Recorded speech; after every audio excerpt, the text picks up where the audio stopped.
I've had the most magical life. It was not what I expected. It was not at all what I dreamed about, but wow, I wouldn't trade it for anything in the world." These are the words of Linda Evans, the iconic star of Dynasty, who, at 82 years old, is living a life that will leave you absolutely stunned. From earning $100,000 per episode in Hollywood to chopping her own wood in the middle of nowhere, Linda Evans' journey is nothing short of extraordinary. She walked away from the glitz and glamour of Tinseltown, moved to a secret hideout in Washington, and completely disappeared from the public eye. But that's not even the craziest part of her story. At 74, she was arrested. At 79, she made a shocking comeback. And wait until you hear what she did with a live eel on TV that broke the internet. This is the unbelievable life of Linda Evans, a woman who has lived through it all: love, betrayal, fame, and reinvention. Linda Evans was born Linda Evenstad on November 18, 1942 in Hartford, Connecticut. Her Norwegian heritage was a significant part of her identity, with the name Evenstad originating from a small farm in Ness, Hedmark, where her paternal great-grandmother lived before immigrating to America in 1884. She was the second of three daughters born to Arlene and Alva Evans, both professional dancers. Creativity and performance were woven into the fabric of her childhood, but despite being surrounded by the world of entertainment, Linda was an extremely shy child who avoided attention at all costs. When she was just 6 months old, her family moved from Hartford to North Hollywood, California, placing her right in the heart of the entertainment industry. Yet, young Linda had no plans of being part of it. She attended Hollywood High School, sharing classrooms with future stars like Carol Wells and Stephanie Powers. While her parents thrived in the spotlight, Linda preferred to stay in the background, struggling with crippling shyness that made social situations a nightmare. At 14, her parents recognized that she needed help overcoming her fear of attention. They encouraged her to take acting classes, not to push her toward a Hollywood career, but to help her gain confidence. At first, Linda was hesitant. Standing in front of people and performing felt terrifying, but acting gave her something unexpected. It allowed her to express herself in a way that felt safe.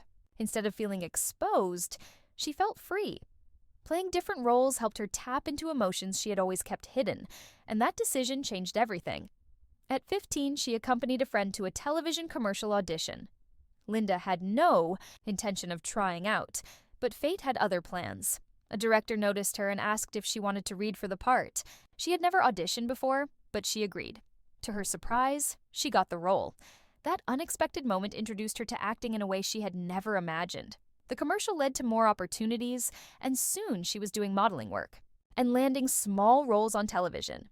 In 1960, she got her first speaking part on Bachelor Father, a popular series at the time. On set, she met John Forsythe for the first time, though neither of them knew their paths would cross again years later in a way that would change both of their careers. She also appeared on The Adventures of Ozzie and Harriet, another well-known show of the era. These early roles were small, but they gave Linda experience in front of the camera and helped her grow more comfortable in an industry she had never planned to be part of. At 23, Linda Evans was cast as Audra Barkley in The Big Valley, a Western series that aired on ABC from 1965 to 1969. This was a defining moment in her career. The show followed the wealthy Barkley family as they fought to maintain their ranch in California's San Joaquin Valley. Evans starred in all 112 episodes alongside Hollywood legend Barbara Stanwyck and rising talent like Lee Majors. Audra Barkley was more than just the youngest sibling in the family. She was strong-willed, compassionate, and unafraid to stand up for what she believed in. In an era when television was starting to embrace more independent female characters, Audra stood out. Evans brought charm and depth to the role, making her one of the most beloved characters on the show. At first, she almost turned down the role. Her boyfriend at the time didn't approve, and she considered walking away, but the producers refused to release her from the contract. That decision changed everything. The show became a success, even winning an Emmy in 1966 for Outstanding Achievement in Film Sound Editing. For Evans, it was more than just a popular show. It was the opportunity that launched her into stardom. Working with Barbara Stanwyck was one of the most important experiences of Evans' career. Stanwyck was known for her no-nonsense attitude and deep professionalism. She took Evans under her wing and taught her how to command attention on screen. In one unforgettable moment, Evans struggled to understand what it meant to have presence in a scene. Instead of explaining, Stanwyck kicked her onto the set in the middle of filming. The lesson stuck, and Evans later credited that moment with helping her find confidence as an actress. Their bond went beyond acting. During the show's run, Evans's mother passed away, and Stanwyck became a source of comfort, even telling her, "I'll be your mom now." That simple statement meant everything. More than just a mentor, Stanwyck was a guiding force in Evans' life, teaching her the importance of discipline and hard work, values that Evans carried throughout her career. When The Big Valley ended in 1969, Linda Evans was already a well-known name in television. But her journey was far from over. In the mid-1970s, she took on bold and unexpected roles, stepping away from the wholesome image she had built on television. In 1974, she starred in The Klansman alongside Lee Marvin and Richard Burton. The film, based on William Bradford Huey's novel, told the story of a racially divided Southern town on the brink of violence. Evans played Nancy Poteet, a young woman whose assault triggered rising tensions between black residents and the town's white authorities. The film aimed to tackle serious social issues, but critics felt it handled them poorly, with many seeing it as exploitative rather than thought-provoking. Despite the backlash, The Klansman remains significant for its raw depiction of race relations in a volatile era. It also marked one of O.J. Simpson's first acting roles, adding to its historical curiosity. In 1975, Evans took on a completely different role in Mitchell, a crime thriller starring Joe Don Baker. She played Greta, a high-class escort caught in a dangerous world of corruption. The film followed Baker's character, an aggressive detective taking on powerful criminals with his own brand of justice. Greta wasn't just a love interest. She was tangled in the film's larger conflicts, making her an important piece in the story's puzzle. Mitchell was not well received at the time, with the New York Times calling it mindless small-screen entertainment. Critics dismissed it as forgettable, but years later, it found an unlikely second life when Mystery Science Theater 3000 featured it in the 1990s. Its exaggerated action and tough guy cliches made it a cult favorite. Evans' performance showed her willingness to take risks, even in films that didn't get critical praise. These roles were a clear departure from her days as Audra Barkley on The Big Valley. They let her explore darker, more complex characters, but they also showed how difficult it was to transition from television to film. Still, her persistence led her to one of the most notable projects of her career. In 1980, Evans starred in Tom Horn alongside Steve McQueen. The film told the real-life story of Tom Horn, a legendary scout turned vigilante caught in a deadly conflict over cattle rustling. McQueen played Horn as a man haunted by his violent past, trying to find his place in a changing world. Evans played Gwendoline Kimmel, a school teacher who became one of the few people to offer Horn kindness and understanding. Her character brought warmth to a story dominated by lawlessness and betrayal. The production of Tom Horn faced serious challenges. McQueen's health was already in decline due to mesothelioma, an aggressive form of cancer. His illness added a high, quiet intensity to his performance, making it one of the most poignant of his career. The film itself received mixed reviews, with some critics praising McQueen's depth and authenticity, while others felt the pacing was uneven. Over time, Tom Horn gained more appreciation, especially among Western fans who saw it as an underrated entry in McQueen's filmography. For Evans, the film proved she could hold her own alongside one of Hollywood's biggest icons. It also marked an important shift in her career. Though she continued acting in films, her most defining role was still ahead of her. Linda Evans was 39 when she landed the role of Crystal Carrington in Dynasty. In Hollywood, that was considered too old for a leading lady, but producer Aaron Spelling ignored the industry's usual rules. He wanted someone with classic glamour and warmth, and Evans had both. When Dynasty premiered on January 12, 1981, she played Crystal, the secretary-turned-wife of oil tycoon Blake Carrington. She started with a salary of $15,000 per episode, but by 1989, that number had jumped to $100,000, making her the highest-paid actress on television. This role was a second chance for Evans. In the 1960s, she was a star on The Big Valley, but by the late 1970s, her career had faded. Dynasty was supposed to be her big comeback, though it didn't seem that way at first. The show struggled in its first season ranking number 29 in the ratings. Everything changed in 1982 when Joan Collins joined as Alexis Carrington, Blake's ex-wife. With her arrival, Dynasty took off. By 1984, it was the #1 show in America, drawing 20 million viewers a week. Playing Crystal wasn't just about looking elegant. The role was physically demanding. One of the most famous moments in the show's history came in 1983 when Crystal and Alexis fought in a lily pond. It took 2 days to film, and Evans insisted on doing her own stunts. That scene became a cultural phenomenon, drawing 30 million viewers. Fans loved watching Crystal and Alexis go head-to-head, but off-camera, things weren't as entertaining. Evans and Collins had a difficult relationship. Collins was an experienced scene stealer who liked to rehearse over and over to control how a scene played out, while Evans preferred a more natural approach. This difference in style led to tension.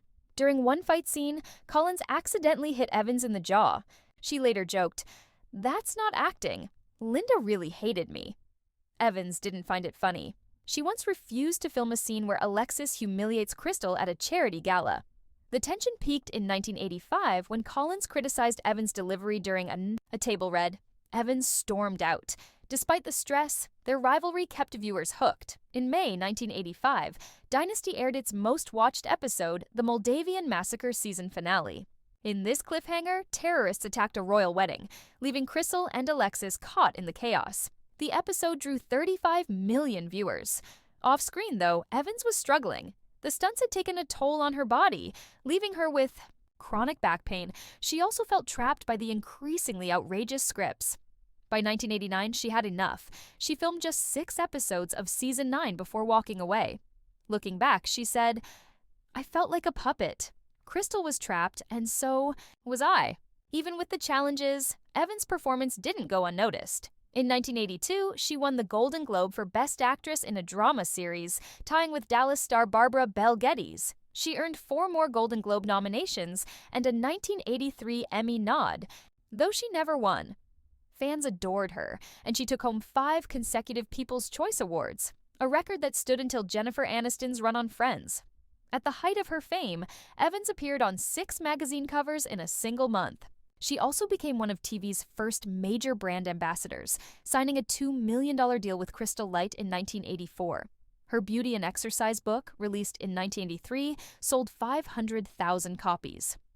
But Dynasty's biggest off-screen controversy came in 1985 when Rock Hudson guest-starred as Crystal's old flame. The script called for a kissing scene between Evans and Hudson. At the time, no one knew he was battling AIDS. To protect her, Hudson gargled antiseptic mouthwash before filming. When his diagnosis became public, Evans faced backlash. Crew members avoided her, and some refused to share a makeup trailer. "I became a pariah overnight," she later said. ABC even considered cutting the kiss from future broadcasts, but by then, 28 million people had already seen it. Meanwhile, her feud with Collins never really faded. In 1986, Collins mocked Evans's acting, saying her range was from A to B. Evans was so insulted that she skipped Dynasty reunions for over a decade.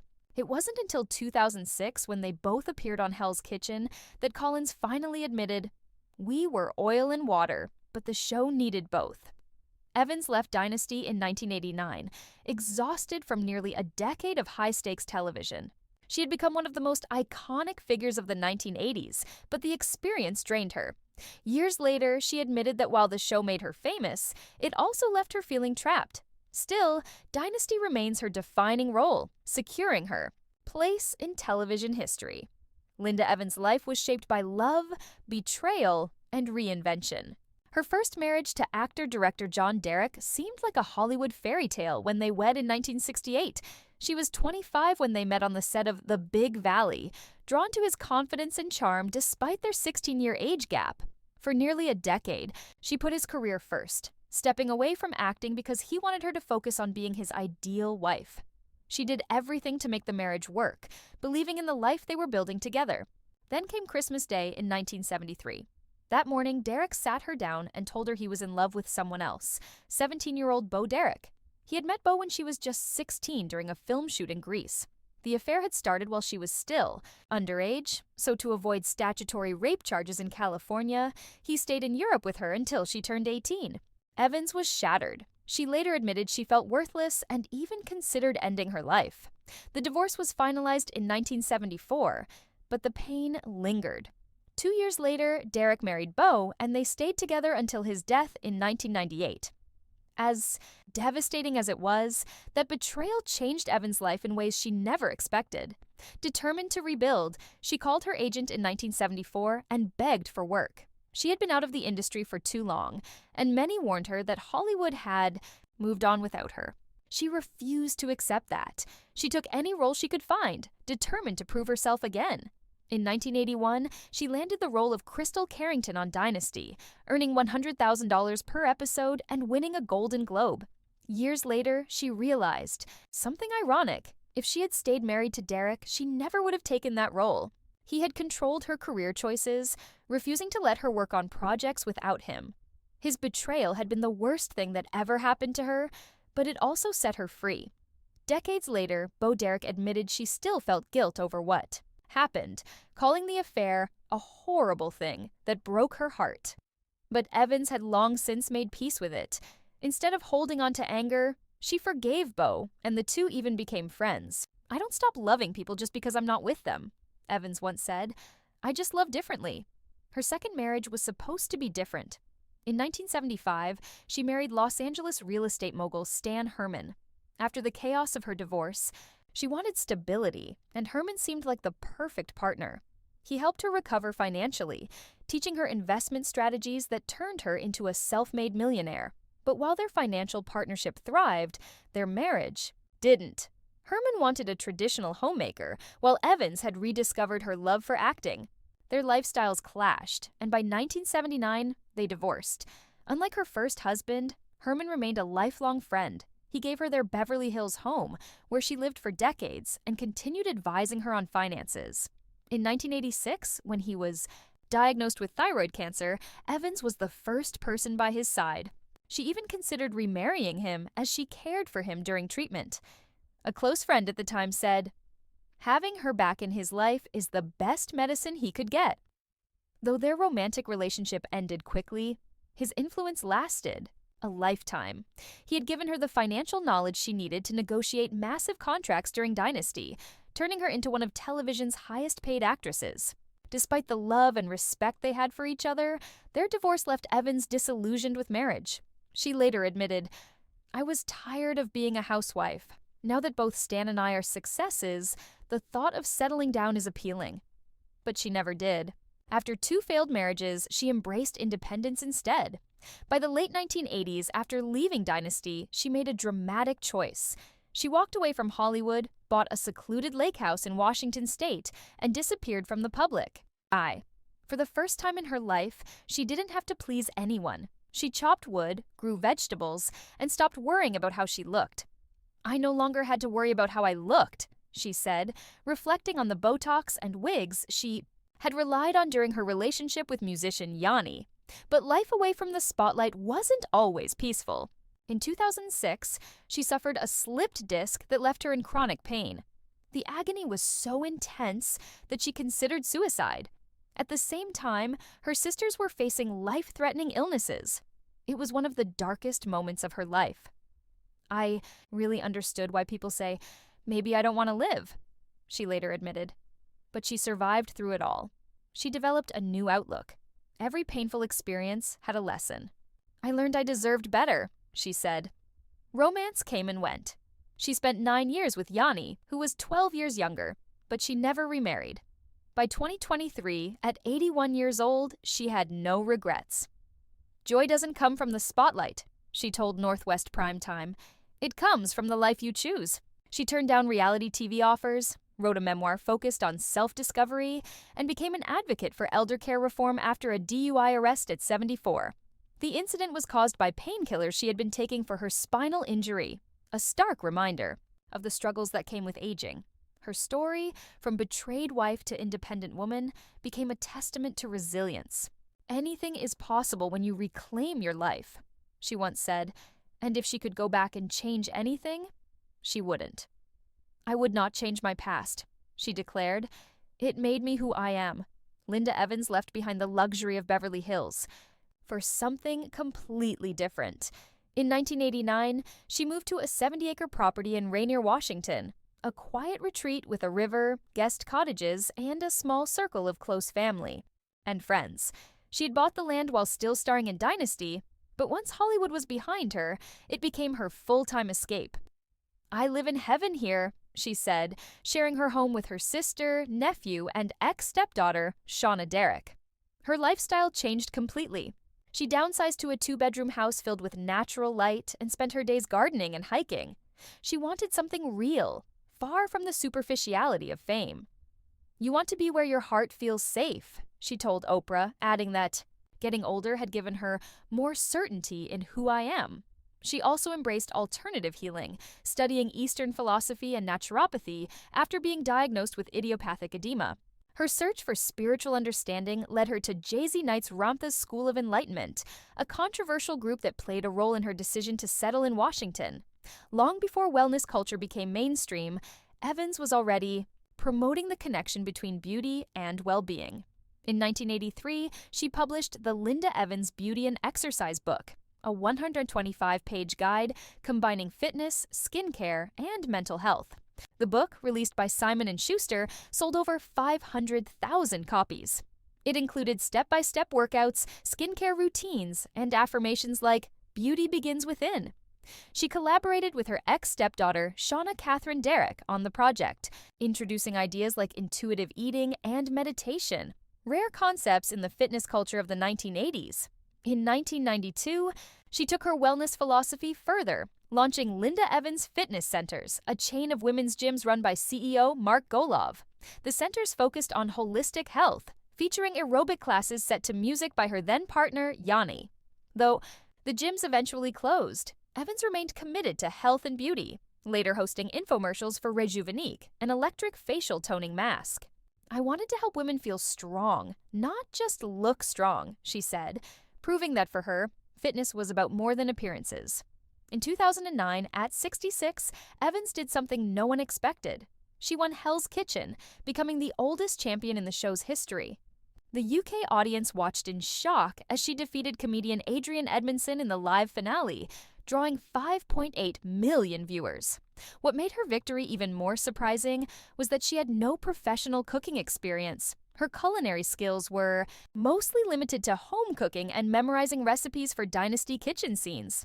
Her start on the show was rough. Head chef Marco Pierre White kicked her out of the kitchen on the first day for overcooking scallops, telling her, "You're not ready to hold a pan." The physical challenges were just as intense. During a fish market challenge, she became the first contestant to kill a live eel with her bare hands. "I volunteered to learn, even if it meant becoming a murderer," she later admitted. Her comeback moment came during a pasta challenge judged by Mario Batali.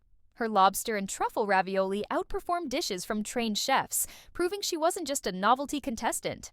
White later praised her unshakable elegance under fire, a sharp contrast to younger competitors like Bruce Grobbelaar, who quit, and Anthea Turner, who was eliminated for poor knife skills.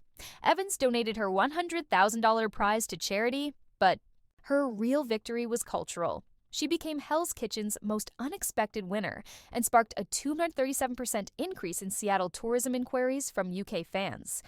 At 79, Evans returned to acting after an 18-year break, taking on a powerful role in Swan. Song 2021, the indie film, which premiered at SXSW, cast her as Rita Parker Sloan, a retired opera diva confronting old age and lost fame. The role was personal. She drew from her struggles with chronic fatigue syndrome in the 1990s to bring authenticity to her performance. Working alongside art house veterans like Udo Kier and Jennifer Coolidge, Evans delivered a striking performance. One scene in particular stood out, a single 90-second take where her character applied makeup with trembling hands. She rehearsed it for 3 weeks, ensuring every movement reflected the vulnerability of aging. The film scored 92% on Rotten Tomatoes, with critics comparing her performance to Gloria Swanson in Sunset Boulevard. Though she was only on screen for 11 minutes, her presence had a lasting impact. Within a month of Swan Song's release, streaming views of her 1983 TV movie, Bare Essence, jumped 41%. Her resurgence in the 2020s brought her an entirely new audience. Clips of her legendary Dynasty catfight with Joan Collins racked up 14.2 million views on TikTok. Her Hell's Kitchen eel scene went viral, reaching 9.7 million views. Suddenly, Gen Z was fascinated by her.